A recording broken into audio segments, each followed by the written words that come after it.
The courtroom silence was profound, broken only by the faint hum of the fluorescent lights overhead. It was the kind of silence that filled every corner of the room, that pressed down like an unseen weight, making each breath feel deliberate and heavy. Rows of reporters sat crammed into the gallery, their notebooks ready, fingers hovering over keyboards. Cameras stood at attention like soldiers, their lens trained on the polished wooden bench where Dr. Olivia Hartwell was about to preside. This was the moment the world had been waiting for, the trial that had captured global attention. It wasn't just any trial. It was the trial where justice itself seemed to take on a life of its own, embodied by a woman who had become a paradox, revered, scandalized, and now vindicated. Dr. Olivia Hartwell was no stranger to attention. Once hailed as a prodigy in the world of criminal psychology, she had built a career out of decoding the minds of the world's most dangerous criminals. Her television specials, where she dissected high-profile cases, had captivated millions, turning her into a household name. Olivia wasn't just brilliant, she was magnetic, with an incisive wit that cut through deception like a scalpel. But for all her accolades, the past 6 months had redefined her life and reputation in ways no one could have anticipated. 6 months ago, a cold November rain had slicked the streets of the city. Olivia, weary from a late meeting, had been driving home when flashing blue lights appeared in her rearview mirror. She had pulled over, rolling her window down to the chill air, and waited as two officers approached. At first, she was calm, cooperative. But when they informed her she was being detained for resisting arrest, despite her confusion and lack of resistance, things escalated. The exchange turned heated, her protests ignored. Soon, she found herself handcuffed, her credentials dismissed, her carefully curated composure unraveling in the storm. It wasn't until she saw the camera phones of bystanders capturing the scene that the gravity of the moment hit her. The footage went viral by morning. There she was, soaking wet, shouting, makeup streaked down her face. A woman who had spent her life commanding respect now reduced to a tabloid headline. The media pounced. For weeks, theories and rumors ran wild. What was Olivia hiding? Was her arrest justified? Did her fame make her believe she was untouchable?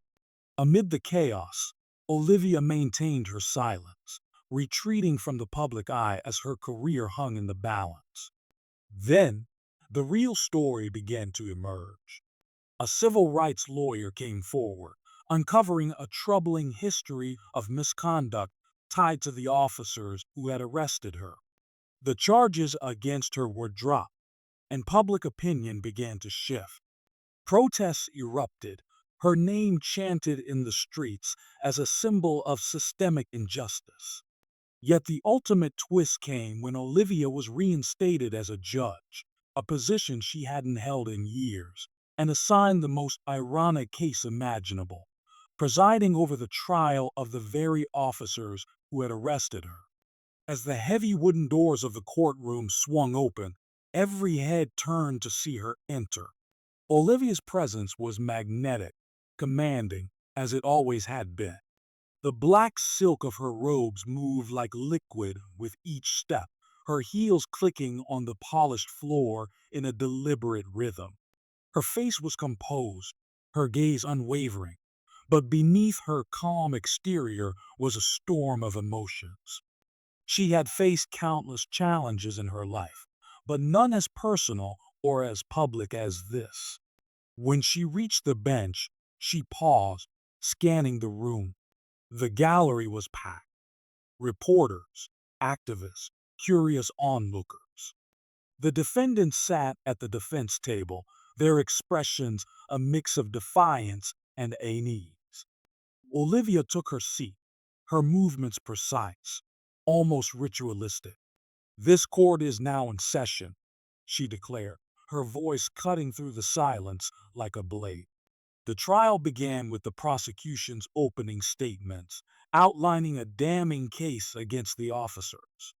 Witnesses took the stand, describing a pattern of corruption, coercion, and abuse of power. Olivia listened intently, her expression unreadable. Her reputation for impartiality was on the line, and she knew the world was watching for any sign of bias. But as the defense presented its case, the narrative began to shift. The officers, initially painted as villains, started to appear as products of a deeply flawed system. They spoke of impossible quotas, pressure from superiors, and a culture that prioritized results over ethics. Their testimony struck a chord with Olivia, stirring memories she had buried long ago, moments when she, too, had been complicit in a broken system, remaining silent to protect her career. The turning point came during a recess. Alone in her chambers, Olivia stared at her reflection in the mirror. Her robe, once a symbol of authority and purpose, now felt like a weight. Memories of her arrest flooded back.